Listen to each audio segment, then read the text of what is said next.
മലയാളികൾക്കേറെ പ്രിയപ്പെട്ട താരപുത്രനാണ് പ്രണവ് മോഹൻലാൽ. 2003 മേജർ രവിയും രാജേഷ് അമനകരയും എഴുതി സംവിധാനം ചെയ്ത പുനർജനിയാണ് പ്രണവിൻ്റെ ആദ്യ ചിത്രം. ഈ ചിത്രത്തിലൂടെ പ്രണവിന് മികച്ച ബാലതാരത്തിനുള്ള കേരള സംസ്ഥാന ചലച്ചിത്ര അവാർഡ് ലഭിച്ചിരുന്നു. ഇപ്പോൾ കൗമുദി മൂവീസിന് നൽകിയ അഭിമുഖത്തിൽ പ്രണവ് മോഹൻലാലിനെക്കുറിച്ച് പറയുകയാണ് മേജർ രവി. അപ്പുവിൻ്റെ സിനിമയിലേക്കുള്ള വരവിനെക്കുറിച്ചാണ് ഞാൻ പറയുന്നത്. ഞാനും ലാലിൻ്റെ ഫാമിലിയും തമ്മിലുള്ള ബന്ധം അറിഞ്ഞുകൊണ്ട് രാജേഷ് അമനകര എന്നയാൾ എന്നെ മറ്റൊരാൾ വഴി ബന്ധപ്പെട്ടു.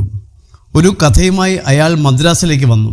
പ്രണവിനോട് കഥ പറഞ്ഞ ശേഷം അവനെക്കൊണ്ട് അഭിനയിപ്പിക്കണമെന്ന് പറഞ്ഞാണ് അയാൾ വന്നത്.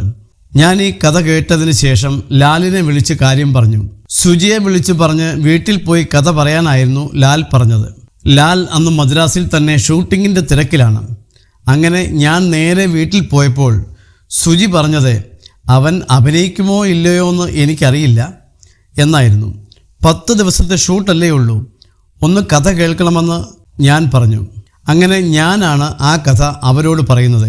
കഥ കേട്ടതും സുജി അപ്പുവിനെ നോക്കിയിട്ട് നീ ഈ സിനിമ ചെയ്യുന്നോടാ എന്ന് ചോദിച്ചു. ആ കുഴപ്പമില്ല എന്ന് അവൻ മറുപടിയും പറഞ്ഞു.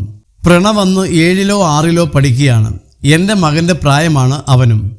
അവർ രണ്ടുപേരും നല്ല കൂട്ടായിരുന്നു. എങ്കിലും അവനെ ഒറ്റയ്ക്ക് വിടാൻ അവർക്ക് കഴിയില്ലായിരുന്നു. സുജി താൻ 10 ദിവസം അവിടെ വന്ന് നിൽക്കേണ്ടി വരില്ലേ എന്ന് ചോദിച്ചപ്പോൾ ഞാനത് വേണ്ടെന്ന് പറഞ്ഞു. അങ്ങനെ ഞാനും എൻ്റെ ഭാര്യയും മകനും അപ്പുവിനെയും കൊണ്ട് പട്ടാമ്പിയിലേക്ക് പോയി. അന്ന് അവിടെയുള്ള എൻ്റെ ഒരു ചെറിയ വീട്ടിലാണ് താമസിച്ചത്. അപ്പുവാണെങ്കിൽ AC-യിൽ മാത്രം വളർന്നവനാണ്. ആദ്യത്തെ ദിവസം ഷൂട്ട് കഴിഞ്ഞ് വീട്ടിൽ വന്നതും വൈകുന്നേരം 7 മണിക്ക് ലൈറ്റ് ഓഫായി. അപ്പു ഇതുവരെ പവർ കട്ട് കണ്ടിരുന്നില്ല. കാരണം അവൻ്റെ വീട്ടിൽ ജനറേറ്ററാണ്. പവർ കട്ടൊന്നും അവൻ അറിയില്ല. ലൈറ്റ് ഓഫായതും അപ്പു വളരെ ആവേശത്തിലായി. കൂടെയുള്ള ആളുകളെ പേടിപ്പിക്കാൻ തുടങ്ങി. അന്ന് അരമണിക്കൂർ അവൻ ഇരുട്ടിലായിരുന്നു.